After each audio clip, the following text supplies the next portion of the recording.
enables us to do much, much more stuff on such a modern graphics card. So if you have an 8-year-old machine, Vulkan is not going to help you. But if you have a decent computer from like the last 2 years or so, Vulkan will enable us to do many more things on it and not bog your frame rate down.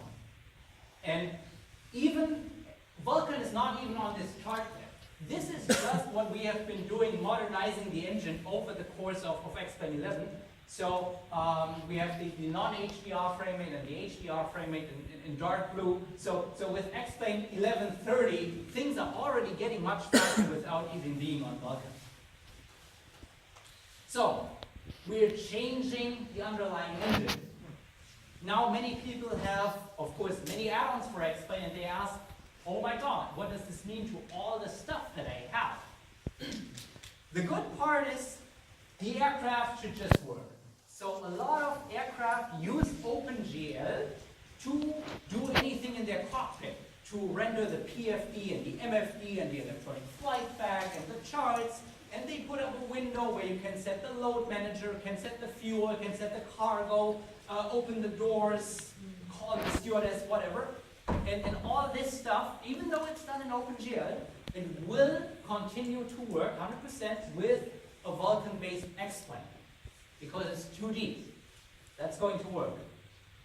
Everything that happens in 3D, so when an add-on places like a pushback truck for you, it renders a pushback truck that comes up to your airplane, hooks up to it, and pushes you back somewhere. That's obviously in 3D.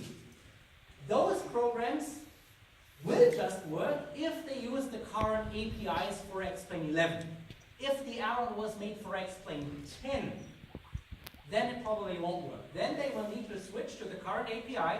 They can do that right now. They don't need to wait for us to come out with Vulkan. They just need to use the Xplane 11 API, and if they use that, the day we switch over to Vulkan, that stuff will continue to work, and they are fine. So add-ons that draw something in 3D that is not an object. So something like a program that makes their own clouds, their own atmosphere, their own fog, haze, stuff like that, or their own rain effects on the windshield. This is something that happens in 3D that doesn't work with instancing. So this is something where the add-on maker needs to adapt to Vulkan. So this is the only category of add-ons that will not work with Vulkan initially because the add-on makers will need to adapt it. But the transition from OpenGL to Vulkan will work a lot like the transition to 64-bit. So in Xplane 10, at some point you gained the ability to go 64-bit, and it took the add-ons a while to get onto 64-bit as well, but during all that time you could still run the 32-bit version of Xplane. And it's going to be exactly the same with Vulkan in Xplane 11. You can switch to Vulkan, and most of the add-ons, those I mentioned before, will just work. And if you want to use something that's not compatible yet, you will be able to use the OpenGL version for as long as there's an expansion. All right, let's talk about all the stuff we're putting in for developers. So, developers, I already talked about the sound engine they can use, the SDK they can use, the Substance Painter, the new So by the way, that Bob Ross here, that is Alex Unruh, our art director. And the new thing we are adding in Xplane 1130 is the particle system. So, yep, add-on makers can now attach particle emitters to the plane, and those particle emitters, so they can be attached to any object, they can be controlled by keyframe tables, that can be tied to custom data refs, so either the data refs of the sim or anything that the add-on maker thinks of doing. In a way, it works a lot with like Fmod. And here's, let me show you a demo of what it looks like. So what we do with the particle system, someone already asked me if we do the clouds with it. No, not yet. What we do with it, as we're adding it right now, is smoke, contrails, water spray. So what I want you to watch for in this video is the water spray and the condensation in the fans and the water that is thrown up in the air by the tires and the water that is blown away by the jet blast.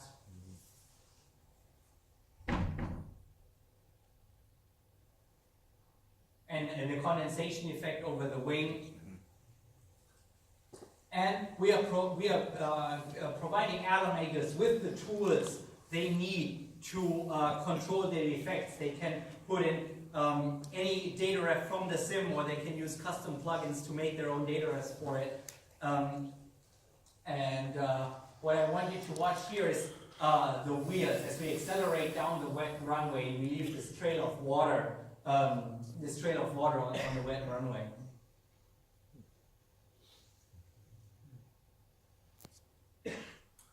And those effects can be edited by the automakers in real time.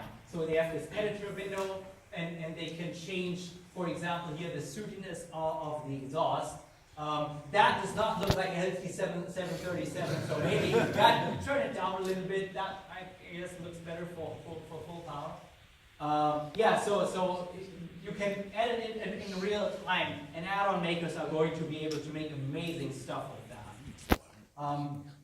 And something that only the Xplane engine can do is that the particles interact with the rest of the scenery because they can emit light. We are not limited by like 8 or 16 hardware lights. Every single particle we emit can cast light. So what I want you to watch here is we are going to set the engine on fire, and the fire truck's not coming, so the sun sets, it gets dark, and the engine just continues to be on fire, and it's going to light up the scenery. So this is the particle engine emitting light that interacts with everything in Xplane. So particle effect is not limited to something like fire. Particle effects can also be used to change the way you look through things. So you cannot only have fire, you can also have heat blur.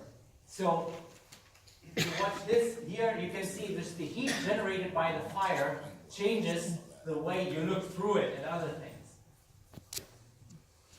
The particles are affected by the zoom factor and the distance you look at it. So you will notice, if you look at photos of airliners net, when they are shot with a very long lens from a very great distance, with a 1,000mm lens or something, then the exhaust trail just looks enormous. And if you're standing right next to it, well, you shouldn't be standing right next to the exhaust of the engine, of course, but then it looks much more focused. And Xplane does the same thing. So what we're going to do here is we're just changing the from a telephoto lens to going near it, and that changes the way the particles are focused. And it interacts with the rest of Xplane. So as I put the power forward, you can really get a feel for the speed of this hot air that's coming out of the engine. And again, this looks huge now because we are standing far away and using a very long lens to look at it. It's going to look very different when you're up close to it. So here I think we put a little bit of water on the runway so you can see a little bit of spray being accelerated by the engines.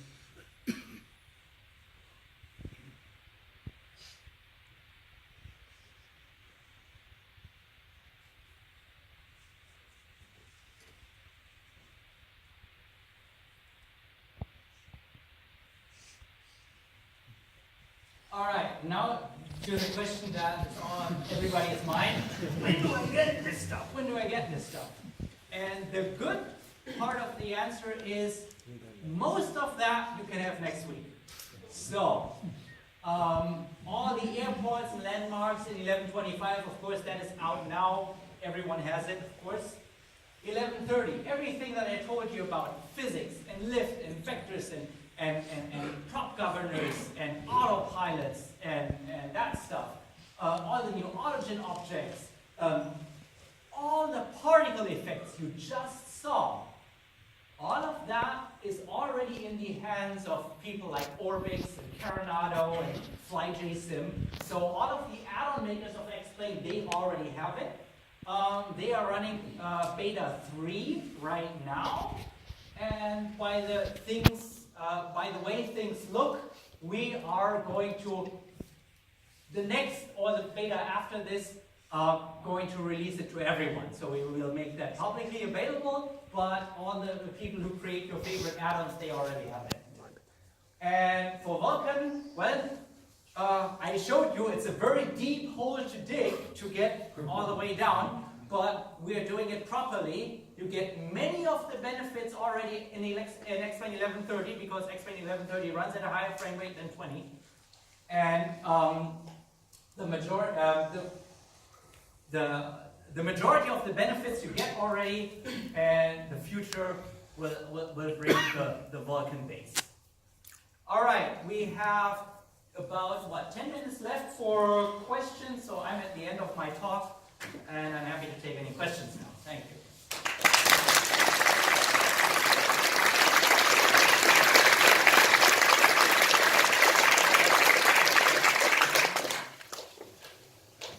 All right. I'm a Mac user. Right. And I think you said about Vulkan, is that also true of metal? Oh, absolutely. So what has changed is we have gone through through 3 major platforms right now. That is DirectX 12 on Windows, Metal on the Mac and the iPhone, and Vulkan on Windows, Linux, and Android.